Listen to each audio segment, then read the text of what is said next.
The damage has been done. अगर मैं आपसे कहूँ कि ये सेंटेंस प्रेजेंट परफेक्ट टेंस का है तो आप नहीं मानोगे, ऐसा ही है ना। आप कहोगे प्रेजेंट परफेक्ट का हो सकता था अगर इसमें ये बीन ना होता। Yes you are right, but गलत तो मैं भी नहीं हूँ। ये प्रेजेंट परफेक्ट टेंस का ही सेंटेंस है बट पैसिव वॉइस में। अब आप कहोगे जो आपने पैसिव वॉइस के रूल्स बताए थे उसमें आपने कहा था अपनी पॉकेट में से निकाल कर बी वाई बाय भी ऐड करना है और एक्टिव वॉइस के सब्जेक्ट को पैसिव वॉइस का ऑब्जेक्ट भी बनाना है। वो किधर है? मतलब आधे रूल्स फॉलो नहीं हो रहे, आधे हो रहे हैं, हम पैसिव वॉइस नहीं मानते। Yes you are right, but गलत मैं भी नहीं हूँ।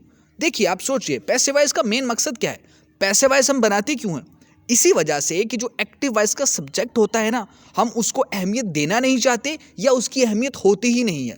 यानी अब हम फोकस इस पर करना चाहते हैं कि डैमेज हो चुका है, किसने किया है इससे हमें गर्ज नहीं है। डैमेज हमारा मेन जो कॉन्सेप्ट था, ठीक है।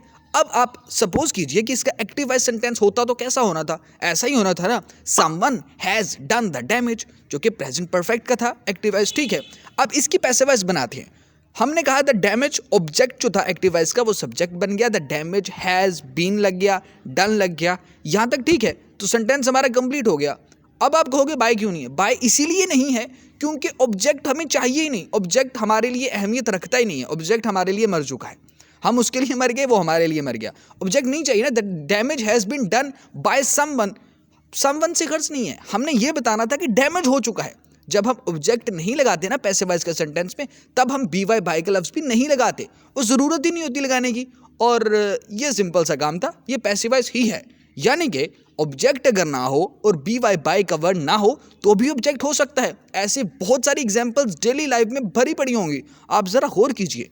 ओके, सो आई थिंक आप समझ चुके हैं, the damage has been done.